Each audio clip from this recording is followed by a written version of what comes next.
Welcome, Bears fans, to another episode of the Chicago Audible. It's Thursday, May 7th, which means it's the NFL schedule release day here in 2020. And speaking of the schedule, it should be dropping any second now. And Nick, I believe you said it just hit the app and we confirmed the leak, so we're all set to go for this episode. Of course, I'm your host, Will DeWitt, and of course, I have my co-host Nicholas Moriano right here with me. And I know on top of today's schedule being released, May 7th is a very important day for Nick and your family. I know it's your father's 54th birthday. And Nick, I believe you made him rep some appropriate attire for it.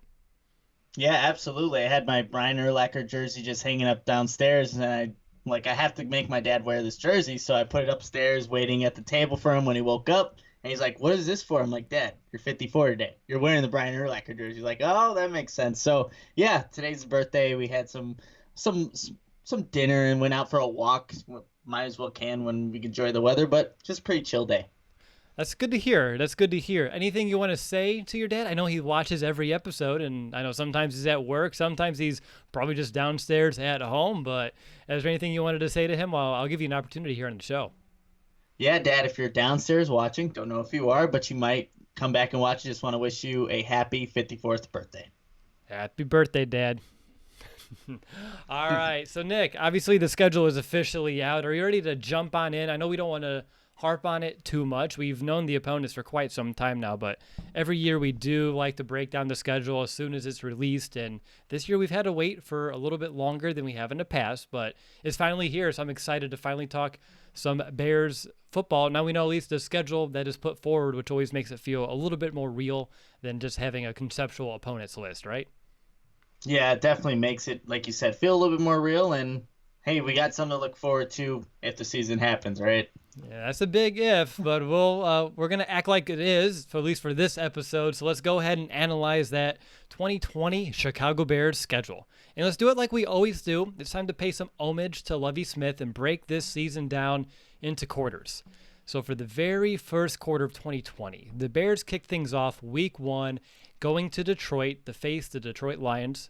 They were 3-2 last year. This was a noon game. And fun fact here, the Bears have won 4 of the last 5, and we haven't lost in Detroit since 2017. Looking at week 2, the Bears are at home, so their home opener will be week 2 against the New York Giants, a 4-12 squad from a year ago. This is one where the Bears lost against the Giants in 2018, won a close one last year in November, 19-14. So this should be a game that, even though on paper the Bears should be able to handle, I have a hunch it's going to be probably a little closer. Looking at week 3, traveling to Atlanta to face the Falcons, a team that finished 7-9 a year ago, and then wrapping up the first quarter of the 2020 schedule. Week 4, back at home against the Indianapolis Colts, a team that was 7-9 last year, but of course they have Phillip Rivers at quarterback, which is going to be the big adjustment there for Indianapolis. So, Nick, looking at the first quarter of the season, any initial reaction or any storylines already on your radar?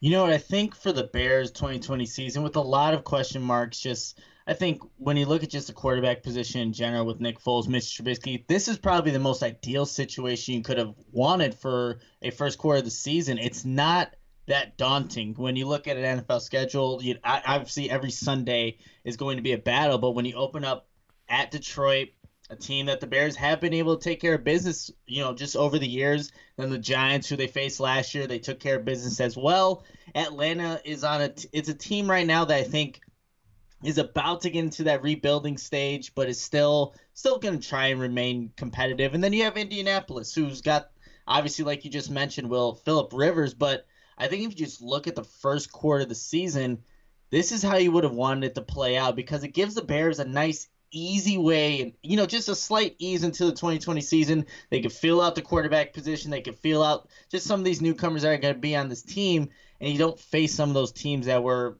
again, competing in the playoffs last season. It's a nice way to kind of open up the 2020 season. No, absolutely. You mentioned the strength of the opponent. It's nice here. Not calling it a cakewalk. It is the NFL. The margin is slim, but the first 2 weeks, you have those opponents, Lions and Giants, only 7 wins combined for those two teams last year. And then, of course, both the Falcons and Colts each finished 7-9 last year. So like you said, these are all rather, I would say, beatable opponents. Games the Bears should be in. I don't see any of these games and have any immediate fears right now. Even though Todd Gurley's on the Falcons, don't know how healthy that knee is, and really the Bears have done a decent job of keeping Todd Gurley when he was a Ram in check for the most part in those games over the past couple of seasons as well. But yeah, I mean, when you look at all of them, they're all relatively average. I know on defense, the Giants were pretty bad last year. Same thing with Detroit. The Falcons, I'll put them in that same category as well. The Colts were more middle of the road across the board.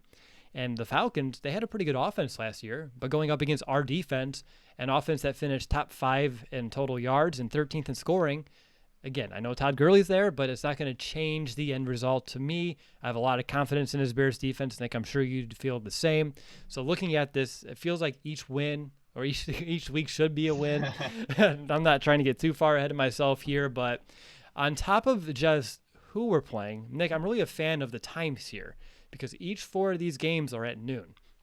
And I know primetime games are fun, but for a Bears team that had so many expectations last year, they were put in primetime and, over a good chunk of that schedule.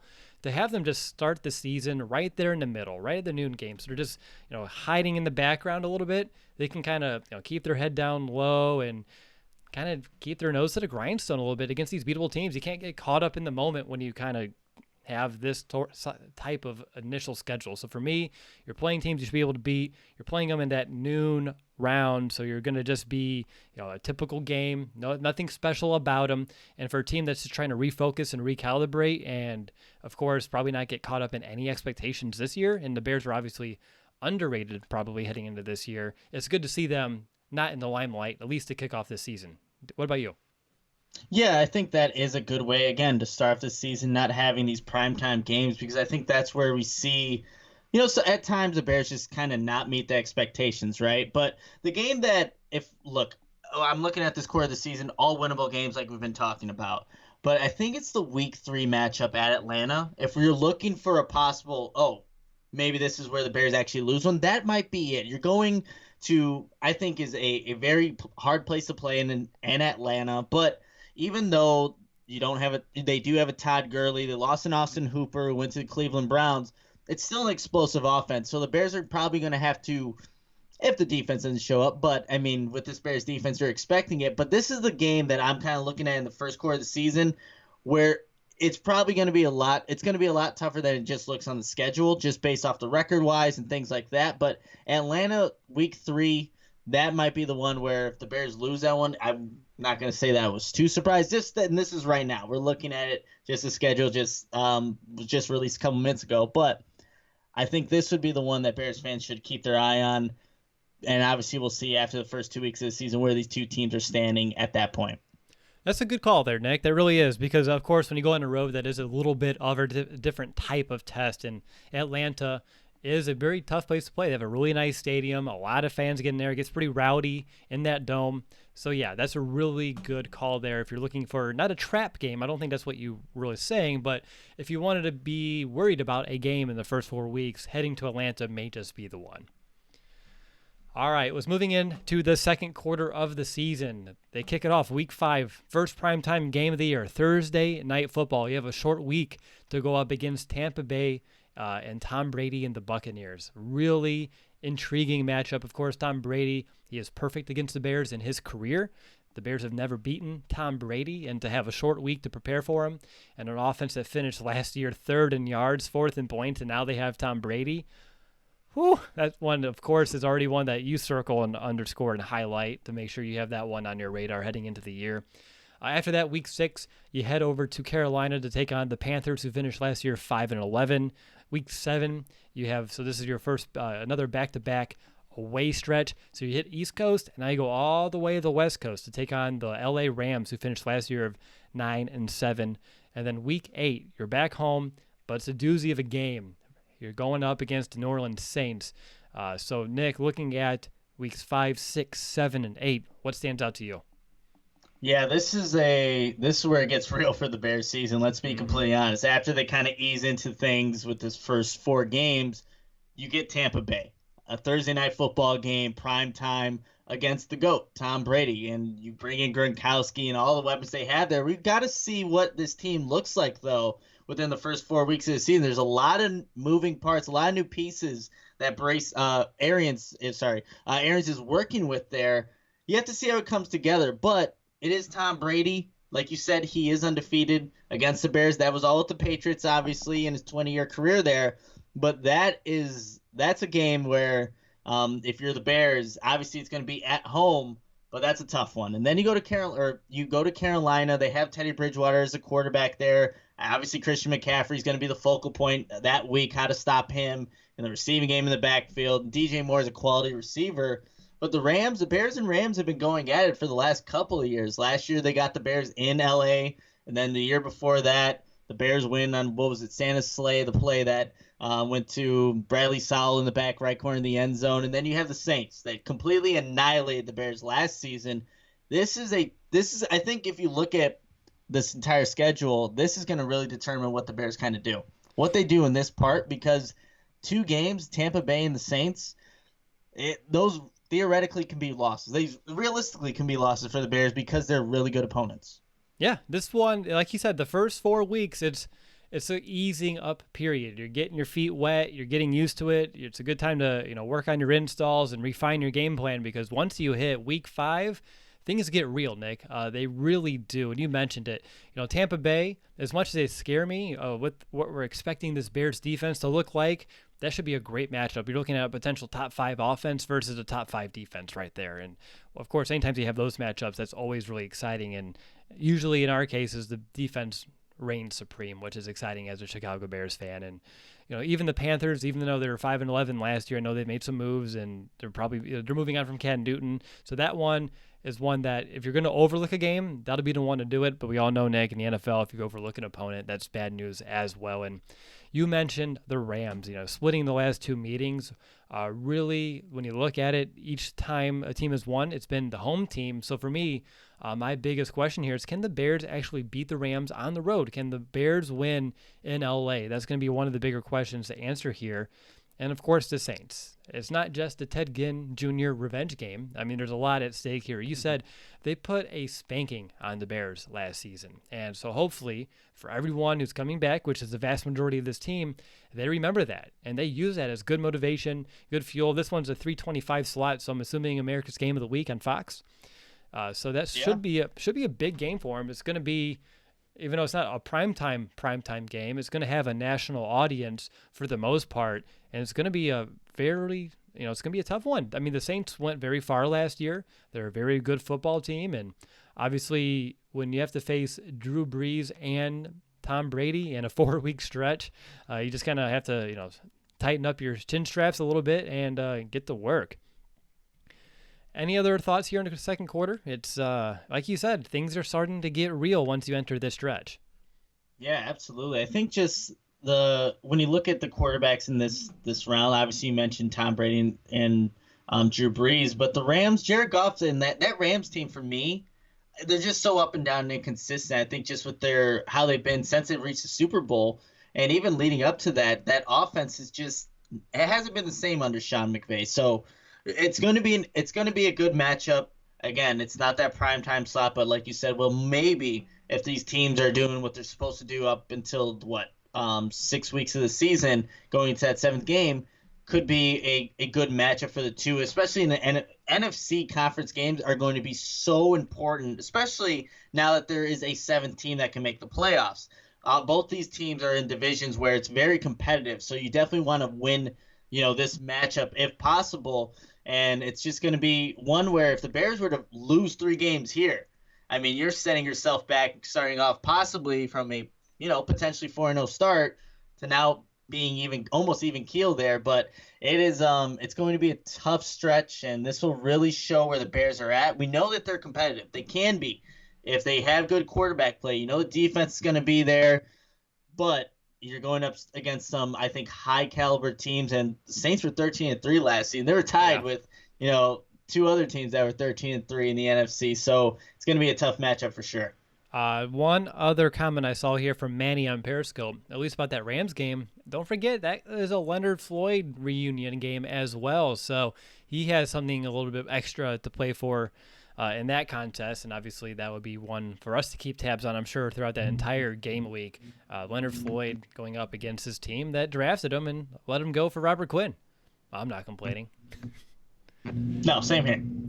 All right, well, obviously it's continuing to get real because as you enter the third quarter of this season, week 9, you're heading over to Nashville to take on the Titans, who, even though they finished 9-7 a year ago, they got hot at the right time, found their way going all the way to the AFC Championship game. So we're going up against one of those teams. Week 10, so it takes 9 weeks, if my calculations are correct, from week 1 against the Lions all the way here to week 10 to have our second divisional game, which is going to be against the Vikings, which is a Monday night football game, which I forgot to mention that the Rams one was Monday night football. So this is our 2 of 2, our second and final Monday night football game of the year here in week 10.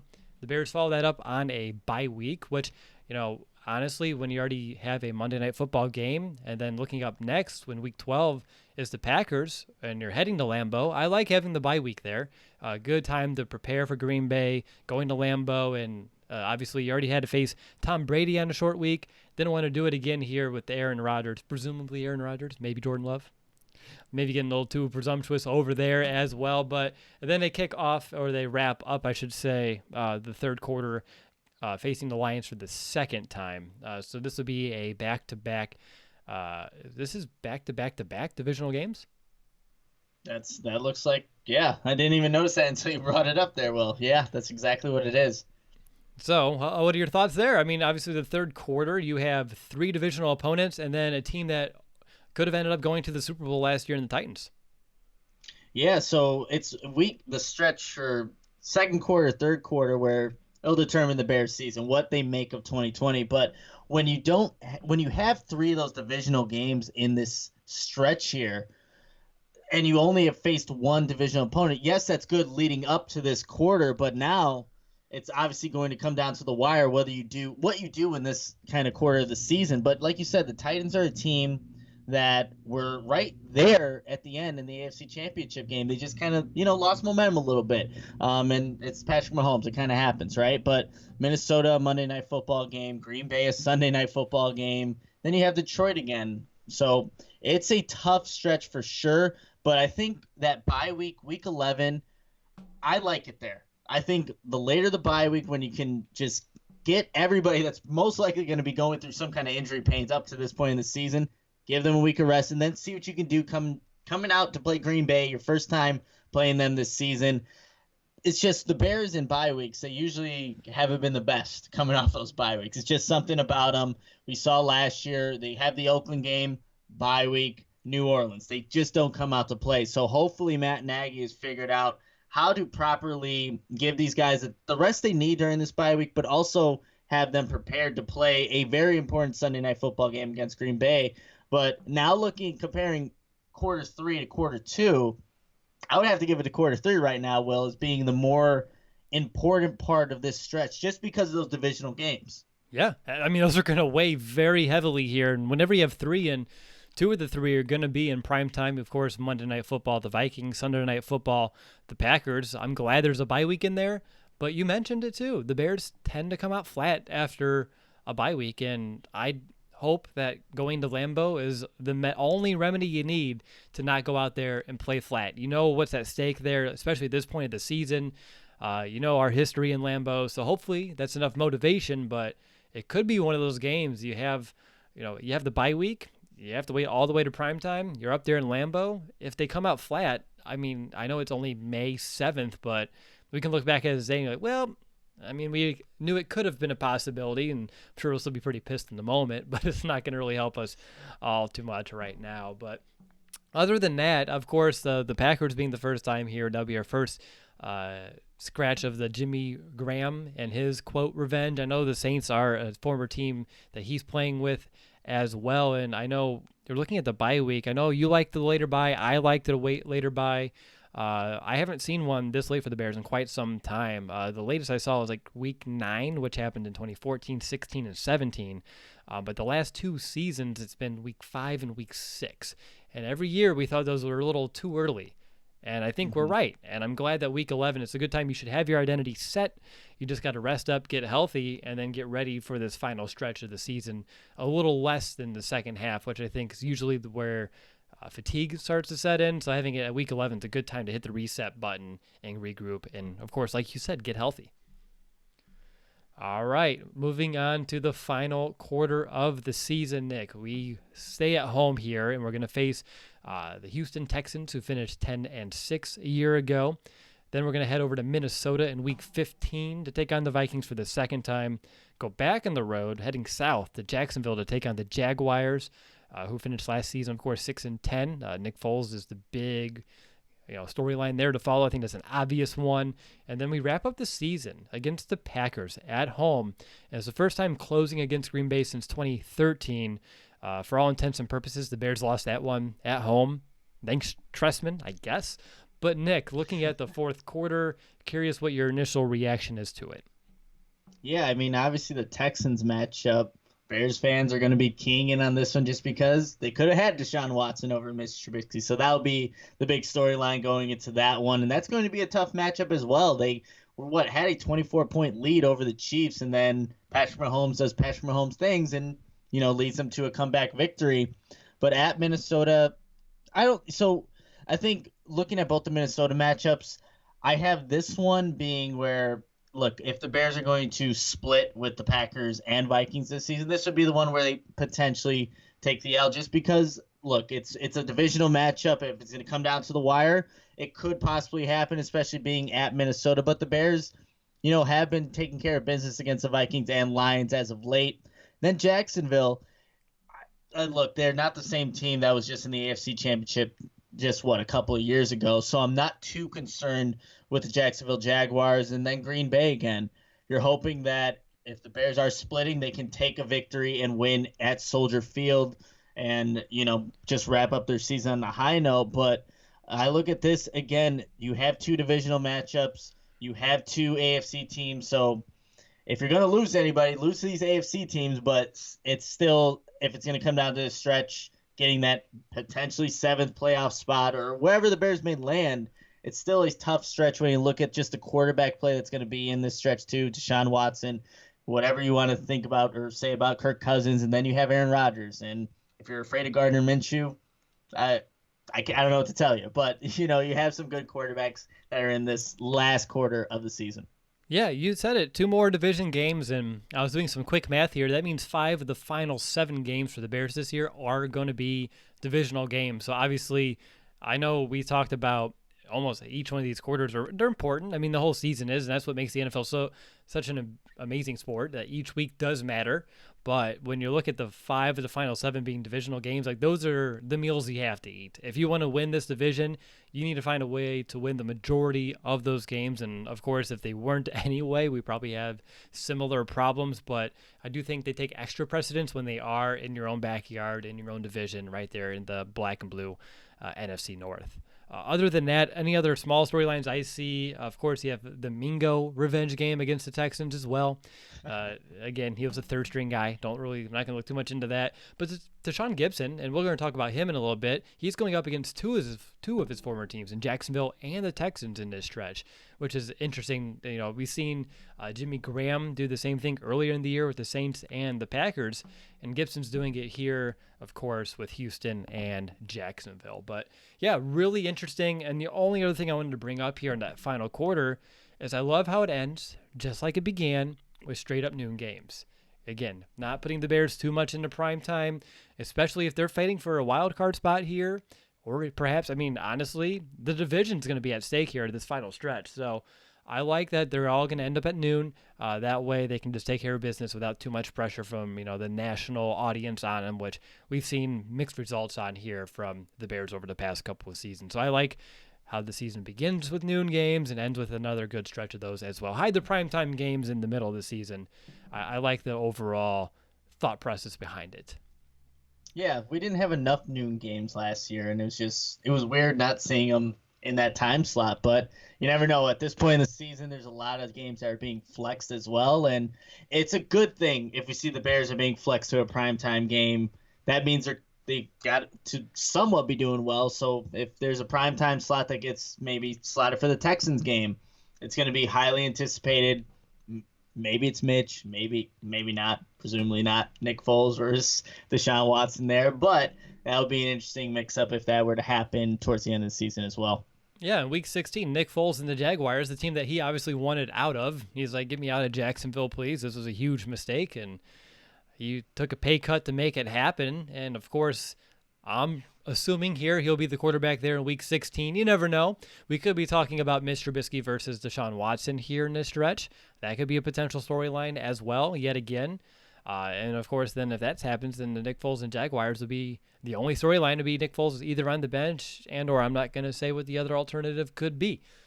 But looking forward, looking at this schedule as a whole, is there anything else that stands out immediately besides the fact that we'll start, at least we already know we're starting 1-0?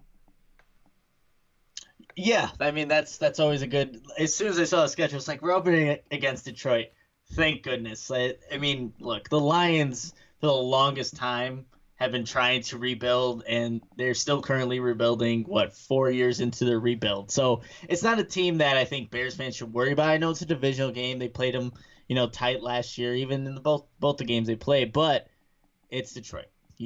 It's just how it goes. But I think just now looking at it again and you saying it, Will, all those divisional games in that tight time span, that is going to be it's going to determine what the Bears do in 2020. You have to take care of your divisional opponents, and with them all coming really towards the end of the 2020 season, quarter 3, quarter 4, you just have to take care of business. It's at the utmost important for the Bears to, come out against their divisional opponents and play well. And look, I look at Green Bay and what they did in the draft, and I don't think they got much better. I really don't. They didn't do anything to really assess Aaron Rodgers' deficiencies like at the wide receiver position. Don't know why they did that, but they didn't.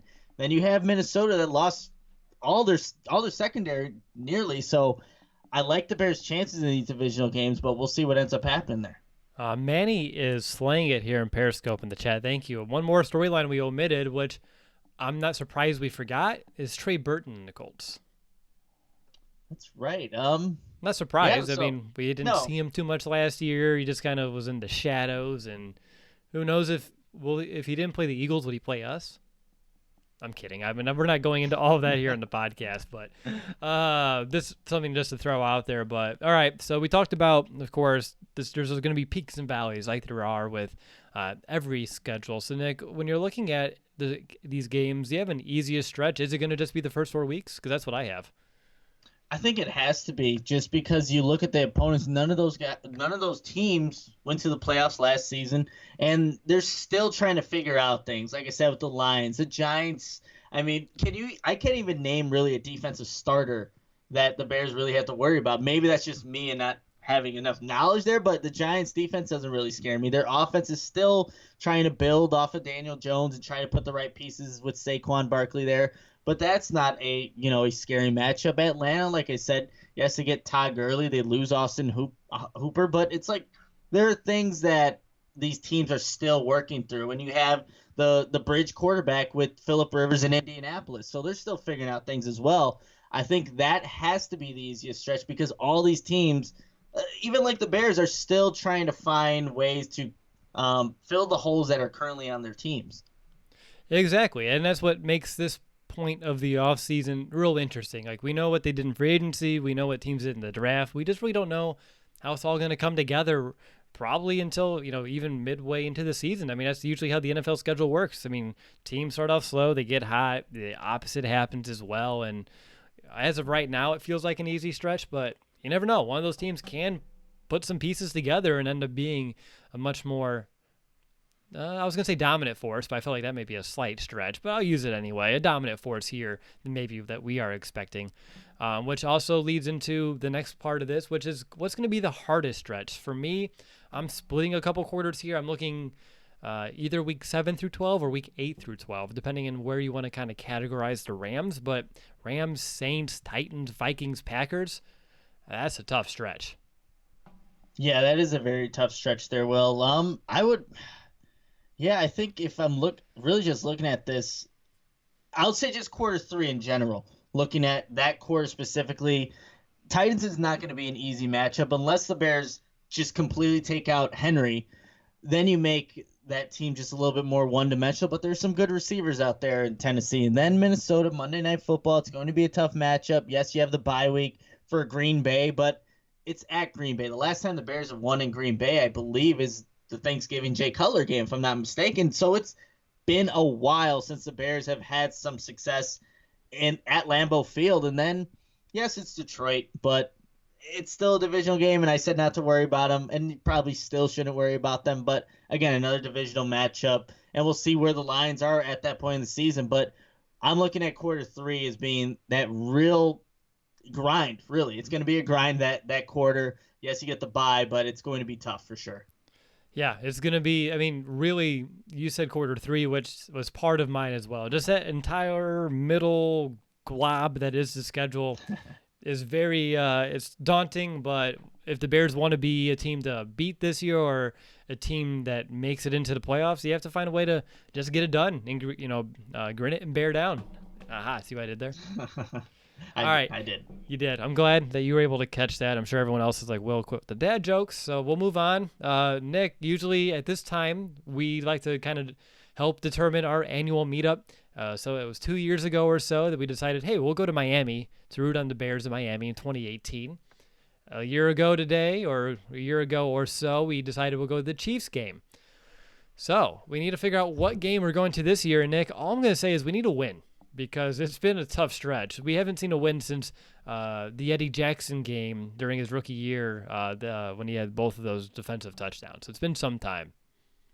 Yeah, it definitely has. And, I mean, the game that I would love to go to, again, if there's a season, if we can get tickets, is versus Tampa Bay. I do want to see Tom Brady play at Soldier Field, Thursday Night Football. I think that would be a great matchup. But if we're looking to go see a victory, it might not be the one to go to. But you have another one that I think is really interesting. Again, it won't be an easy matchup, but I'll let you tell our listeners which game that is. Yeah, I'm thinking if, we've done away game, home game. So if we go back to away game, if we follow our pattern here, looking at the away schedule, Tennessee, Nashville, you're looking second week of November. It's a beautiful city. It'd be a great time to go down there right in the fall to watch a football game right there in the afternoon. Bears, Titans. I know Bears fans will drink the city dry. That's usually what they do when they go down there. So it'd be a great time. So that's, I think we're debating between Buccaneers and Titans right now. And obviously we got to make sure this season's going to happen. The schedule doesn't change or anything of that nature. But as it sounds today, those will be the two that we're kind of leaning toward.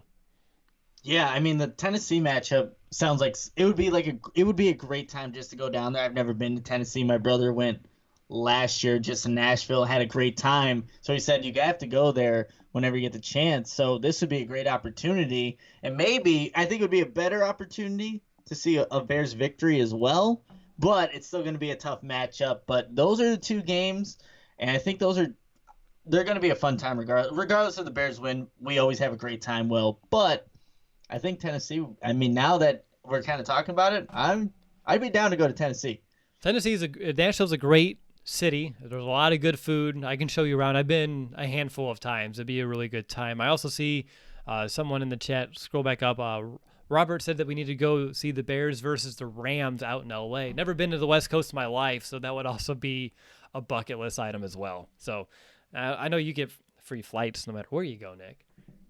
Mr. Standby. Yeah, so we'll see how that all changes with everything going That's around true. right now. You never know. So you never know. Yeah, we'll have to see. We'll have to see if we can even fly. Like, I guess safely. At least we can road trip to Tennessee. That's not too bad. I can do that one. I know you hate car rides, but I don't think I can take you all the way to the West Coast. Yeah, no, I get irritated really quickly. Just put in your stupid wireless headphones and lay down in the back seat, take a nap, and we'll be there probably in a day or two. Oh, God, no. All right, real quickly, I do every year. I like to look at some stats just about where teams ranked a year ago and compare them to previous seasons. So just bear with me for a second. The average offense against ranks 14th. In 2019, that rank was 16th. In 2018, that rank was 17th. So by far and large, the Bears are having some tougher opponents when it comes to offensive teams. The same thing goes for average points scored against. That is 14th, just like the other one. 2019, that rank was 17th, and that was also the same for 2018. So the Bears defense will have a little bit of a tougher test overall, but nothing, again, with this Bears defense, that shouldn't really matter too much. Now, where things get interesting is when you're looking at opponents' defenses. The average defensive rank from last season is 20th. It was 16th a year ago. It was 21st heading into 2018. And we know what the offense was able to do that season. So it's very close to the same strength of schedule when you're looking at opposing defenses that it was in 2018. So to me, that is interesting because, again, we saw what the offense can do that season compared to a year ago. There are 4 top 10 offenses in yards. There are 3 top 10 offenses in terms of points scored, which is the same thing actually as a year ago, except there were 3 in yards and 4 in points, so those flip-flopped. This year, there are 0 top 10 defenses the Bears are playing in terms of yards allowed, and only 1 defense that were in the top 10 in points allowed, which I believe was Minnesota, that finished 6th. Last year, we had 5 top 10 defenses we went up against in terms of yards and 4 in the top 10 in points allowed. So to only have 0 at 1, again, the offense may have itself a little bit of an easier road this year compared to last year. So as much as I know we saw the regression, we're hoping it would come back. When you're at least looking at opponents, they should be able to at least have an easier time getting back on track. So, Nick, over to you. This is a fun one. What's going to be your way too early record prediction? And I know we usually hold off, but this is the time where we give out our way too early one now that we actually have a schedule. So you want me to go first while you think about it? Yeah, that works best because I have something, but I'm going to think it over for a couple more seconds. Sounds good. I'm at 10-6. I'm playing a little bit more optimism here. My losses will be Saints, Packers, Vikings, Buccaneers. I put Titans here, which I guess we're damned if we do, damned if we don't between them and the Buccaneers. And Rams, just because, again, it seems like the home team. I know the Rams are probably on that downswing right now compared to years past, but just playing the odds here, it seems like the home team wins those matchups. But the good news is maybe the Bears will finally beat the Texans. I know they have never beaten the Texans, just like they've never beaten Tom Brady.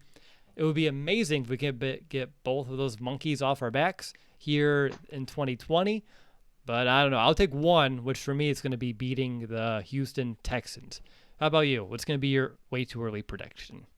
Yes, so I have the Bears either going 11-5 or 9-7. So the games that I have the Bears losing in that 11-5 stretch would be Tampa Bay, the Saints, then Green Bay, or Sunday Night Football against Green Bay, the Texans, and then at Minnesota in Week 15. So that's the 11-5 season.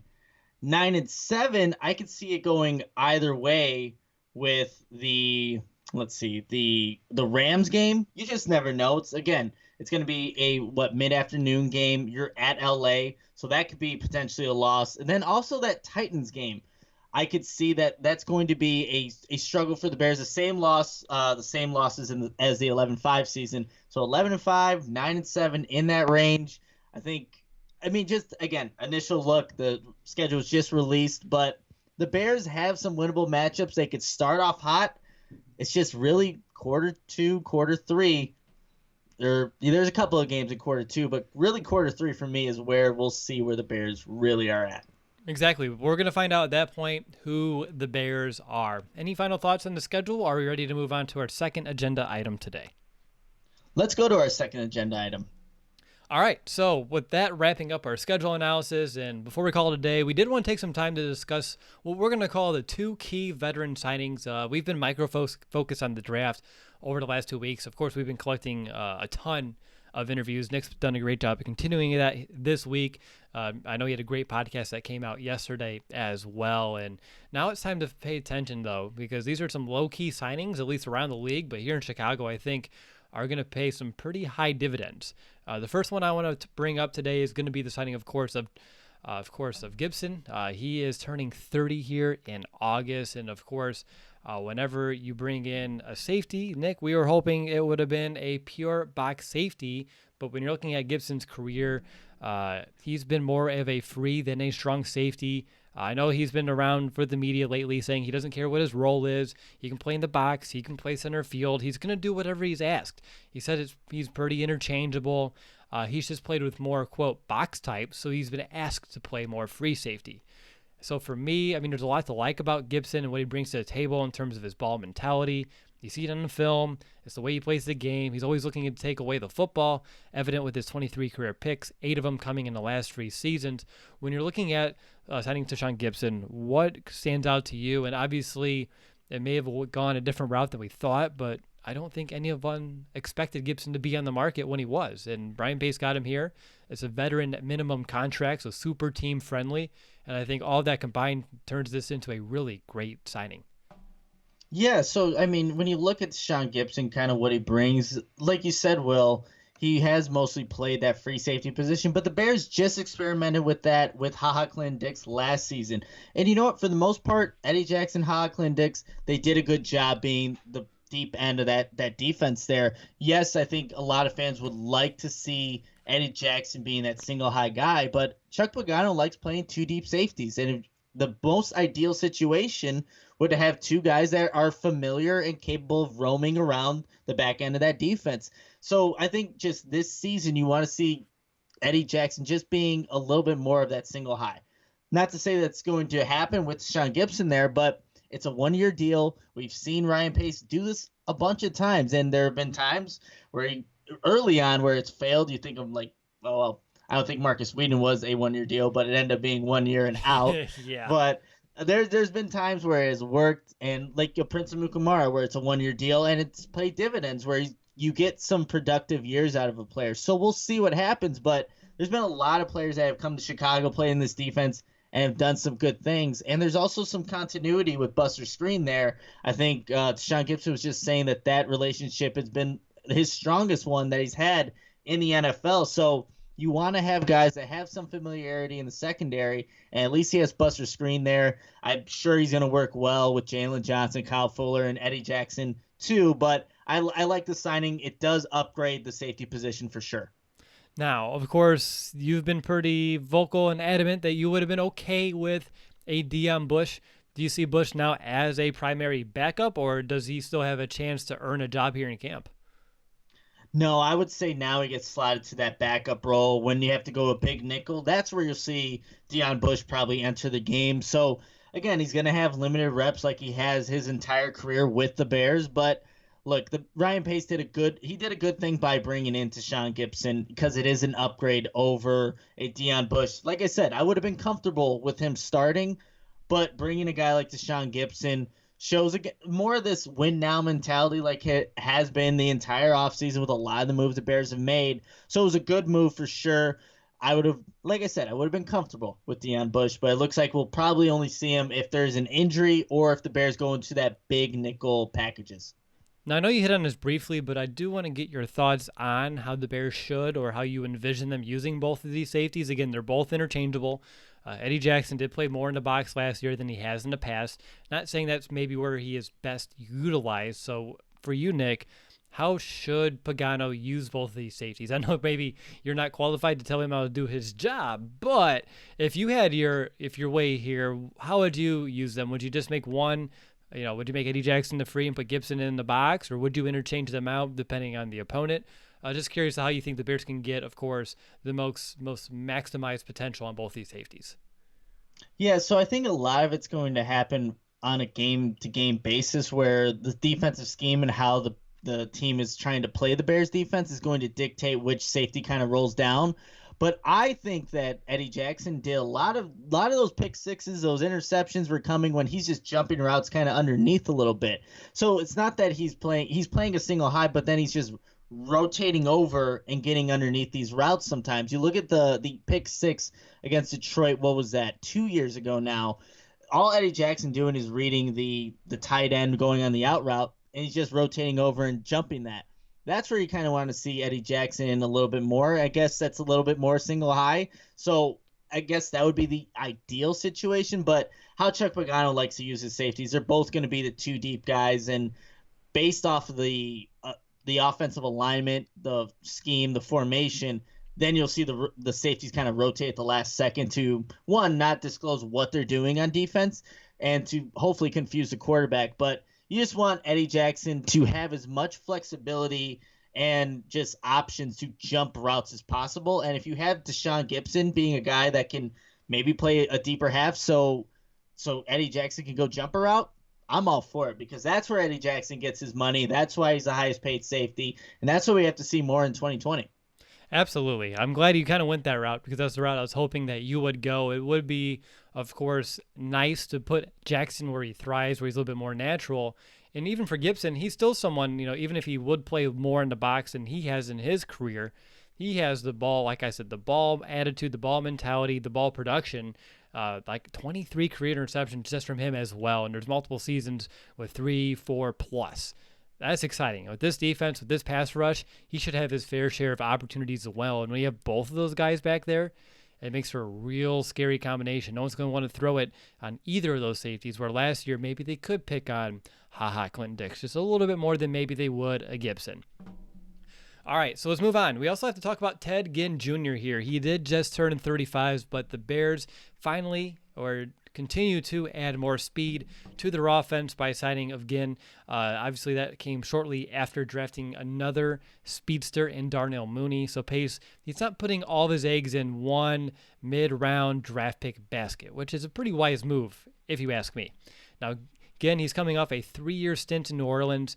He hit IR in October of 2018 with a knee injury, but in 2017 and 19, in those 2 years where he played a full schedule, he was able to make an impact with over 500 yards per season on average, as well as 14 yards per catch. So, Nick, I'm curious for your thoughts on, A, is Ginn a lock to make this roster? I think it has to be yes. And if so, what will be his impact on this offense? Obviously, he is 35, but he's mentioned that age is just a number. He still has the speed to help this offense take flight, an offense that really lacked explosive plays a year ago. And the hope here is that Ginn can help bring back some of that spark. And so I'm curious how you envision this Ginn signing playing out. Yeah, it's interesting because I was listening to the Hogan Johns podcast, yesterday, and just how they were kind of phrasing it. It's like if Ted Ginn makes a team, if he makes a team. So it was interesting to hear, those guys, Adam Hogue, Adam Johns, kind of talk about him in, that way. But I think he does ultimately make the team. And he is obviously a deep threat to where you want to be targeting Ted Ginn, most likely when he is, 15 yards down the field. Somewhere where it's a little, not just at the sticks, not at the 10-yard, 5-yard line. You want to be hitting this guy when he's deep down the field. And that's how the Saints have used him, especially last season. I think he was number 3 in terms of how quarterbacks targeted him, where he was in the progression of his route. So he was a third farthest, I guess, target last season out of all wide receivers. So Ted Ginn was used deep down the field. That's how I hope Matt Nagy kind of envisions him in this offense. Again, if he does make the team, which I think he will. But it gets to become a little bit of a crowded room now. We were just talking about wide receiver being a position. The Bears didn't have much depth before the draft. Then after the draft, they get Mooney, and obviously they get Ginn. You have Javon Williams, Riley Ridley, a bunch of guys that you want to see some out of in 2020. It's just going to be interesting how Matt Nagy can get all these playmakers, putting Cordero Patterson in that mix as well. There's a lot of guys. So it's going to be interesting how he can use them, but I want this guy to be a burner. He said, despite the age, he still has it. And that's why the Bears have brought him in, to be that guy that can take the top off of defense. So you want to be targeting him down the field, whether it's Nick Foles, Mitch Trubisky. That's where I want to see Ted Ginn be utilized. That will maximize his ability too. That's what he's done throughout his career, and that's how the Bears should use him, because the Bears need just more explosive plays. They ranked last season in explosive plays. They need to get that improved in 2020 if they want to have any improvements on the offense. Absolutely. I mean, obviously he brings the speed, and I know Mooney does as well, and it should be a really good mentor for Mooney. And I will be curious to your thoughts on how, maybe both of those receivers can make this roster and what that could do to this offense. Of course, if you have two guys with that elite speed, I mean, just thinking through my head, that opens up things so much, and you can have, one in there, interchange them for the other. But of course, that may not actually end up being the case as well. And when it comes to Ginn, maybe we do need to temper some expectations, because I know he only had 2 catches and 26 yards per game last year. So those aren't eye-boggling numbers. And I think if you look at the final 4 games of the year, he only had 3 catches for 41 yards. So by no means is Ted Ginn going to be the solution. But I think if he had what I'm going to call a special role in this offense, that could help him, at least in some spot situations, alleviate some of that pressure, take the top off of a defense, which we need, which could open things up underneath, which has value in its own right.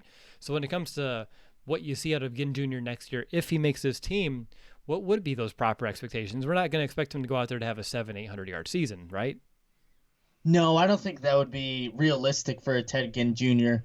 Even if, look, you can get value out of a guy, even if the safeties are just respecting that he's on the field. Like, you can't jump a route normally just because that speed is there. You have to take it in account, right? So I think realistically making the team, it's so hard to gauge just with all the guys they have there. Is he just get slide into the Z position, which was Taylor Gabriel's position, and does he ultimately start there? It's because that position right now is vacant. It's either Riley Ridley's or maybe a Darnell Mooney gets it implemented in there. But rookie receivers, we've seen even Anthony Miller took some time to get acclimated. So I'm still trying to find out if Ted Ginn is already projected a starter, if he's making this team. There's so many variations here, but I couldn't even give you what he might do in a season, because most likely it's going to be limited opportunities, but big play opportunities. So he could have a lot of yards on 1-2 catches, but it's just how many is he going to consistently get throughout a season? Like you said, he was catching two balls and whatever many yards per game. Yeah, it was like 2 for 26 season. last year, so not great.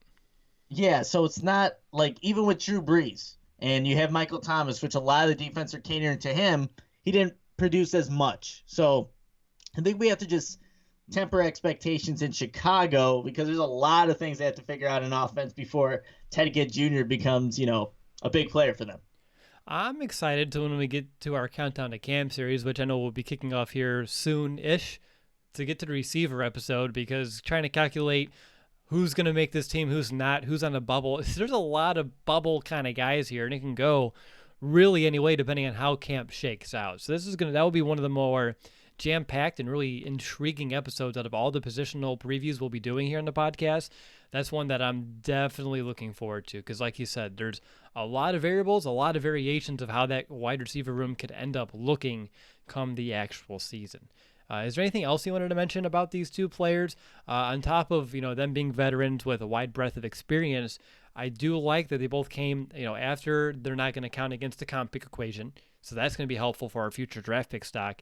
And secondarily, on top of that, both of them signed for veteran minimums, so like the value here is tremendous. I think Gipson maybe a little bit more than Ginn Jr., just based off of Gibson's presumably going to be a starter on this defense, and Ginn Jr., like you said, probably more, at least what I'm mentioning too, as a special role in this offense, but still to land those on team-friendly deals for some guys who've been around for a while and I think provide a lot of value to not just this team, but also the locker room. Overall, I know we were wondering what Ryan Pace would have up his sleeve after the draft, because we always know there's going to be that third wave here. But for it to be as concise as it was, and also as I think valuable, it was a pleasure to watch come through. Yeah, very underrated maybe in terms of the league, seeing like these moves being made, but I think these are good moves for this season, because there's no guarantee either of these two guys will be on the 2020 or 2021 Bears team. But for this season, needing a guy that brings some speed, needing a starting safety, Ryan Pace got these guys for, like you said, the veteran minimum, which is what you want to be looking for at this stage of, the season, right? So good moves by Ryan Pace. We'll see how they obviously play out, how they implement Ted Ginn throughout the offense, and I think we expect Tashaun Gipson to start at safety alongside A. Jackson, but underrated, but I think really good moves. Is there anything else you wanted to mention before we wrap up the show today? No, it's just good to, talk about. I guess this is relatively new. Obviously, we knew who the Bears' opponents were. Now we have them slotted in what order they'll be in, but fun to talk some Bears football with you, Will. It always is. We haven't had a normal show since our mock draft special, so it's been some time. I mean, we did the reaction shows. They're just a little different than the ones that we're at least more prepared for, and we organize beforehand, and we kind of hammer out what we want to talk about. So it is nice to get back to a normal flow. The only other thing I want to mention is I'm pretty freaked out because you remember how we mentioned that, of course, the Bears will be starting the season 1-0? Mm-hmm. I think a Don Burgos came into the chat literally seconds after and was in there for a while here on YouTube. And I haven't seen that name in over a year. It was like I summoned him by saying that. I am officially freaked out. That's weird. It sure is. But all right, that's going to do it. I want to thank each and every one of you for taking the time to listen to this week's episode. We really do appreciate all of the support that you provide us. Nick, quick math question for you. What is 600 minus 585? 15, that's right. We're only 15 reviews away from giving a free Chicago Bears jersey to one lucky listener. So if you want to enter the giveaway, all you need to do is rate or review our show on Apple Podcasts. And once we reach that magic number of 600, we'll be giving away a free Chicago Bears jersey of choice. Actually got myself a first one in a long time. It's a Walter Payton one from last year's alternate throwback uniform. I haven't bought a jersey in quite some time, and if you've been listening to the show for a while, you know why, but went safe here and got a Walter Payton one, so very excited about that. And also, if I like your review enough, I'll make sure to add it to our brand new reviews page, which is up on the website. It's been recently released, and it's just a lot of fun to continue to put all the kind of words you put behind our show out there for other people to find as well. So again, thank you so much for the time this week. We'll be back next week with another show. But until then, happy birthday to Nick's dad, and of course, Bear Down, Chicago.